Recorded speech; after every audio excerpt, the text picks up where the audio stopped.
सूखना नगण्य जैसा होता है, उनको आप लें तो आपका डिप्रेशन से बाहर जा सकते हैं। ये दवाइयाँ जो मेडिसिन एंटी डिप्रेशन हम प्रिस्क्राइब करते हैं, उनको धीरे धीरे हम बिल्डअप करते हैं, इसलिए इसमें रेगुलर रहना बहुत ज़रूरी है।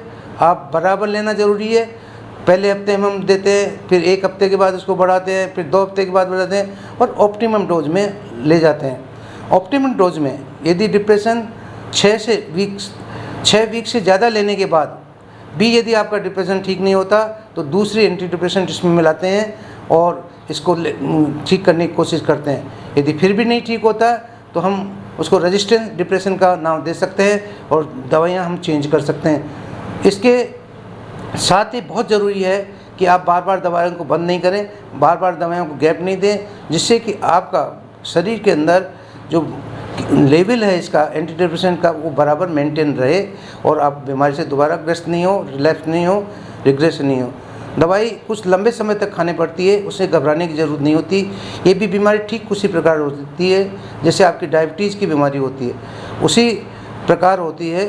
तो डायबिटीज़ की बीमारी भी जैसे आपने जिस रोज़ भी इंसुलिन लगाएंगे, दवा नहीं खाएंगे, उसी दिन आपका ब्लड शुगर बढ़ जाएगा। ठीक उसी प्रकार यदि हम दवाई नहीं बराबर लेते तो हमारे ब्रेन में पर्टिकुलर जगह पे पोस्ट रिसेप्टर साइट पे ये बायोलॉजिकल अमाइंस की कमी आ जाती है, हम पुनः डिप्रेशन में चल जाते हैं। इसकी ज़्यादा मात्रा में लेने से कई बार हम एक्साइटमेंट में भी चल जाते हैं, ये भी ध्यान रखना चाहिए।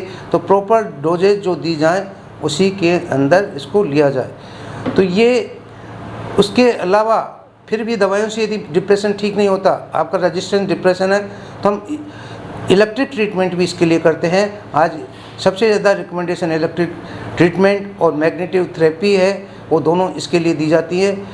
उसमें भी आज भी हम कई मिथ्स और गलतफहमियों के शिकार हैं, जैसे कि ईसीटी का इलाज लेंगे उसको हम शॉर्ट बोलते हैं आज भी, और ये समझते हैं बहुत उसको पनिशमेंट दिया जा रहा है, और हम ये समझने लग जाते हैं कि इससे खून ख़त्म हो जाएगा, इसकी याददाश्त ख़त्म हो जाएगी। ऐसा बिल्कुल नहीं। जहाँ साइंस ने इतनी हर फील्ड में प्रोग्रेस की है, ठीक है उसी प्रकार इस फील्ड में भी प्रोग्रेस की है। कंप्यूटर का ज़माना आ गया, पहली चीज़ मशीनें बदल गई। जो फालतू करंट मशीनों से दिमाग में फैला करता था वो अब नहीं फैलता। मशीन बहुत सेंसिटिव होती हैं, अपने आप कैलकुलेट करती हैं रेजिस्टेंस सिर का, और कैलकुलेट करके प्रॉपर डोजेज उसको देते हैं। बाल भी बीच में आ जाए तो वो ऑपरेट नहीं करती, एरर शो करती है। ठीक उसके अलावा मेथड इसका बदल गया, मशीनों के साथ साथ मेथड बदल गया कि हम पहले इसी तरह से मरीज को लिटा के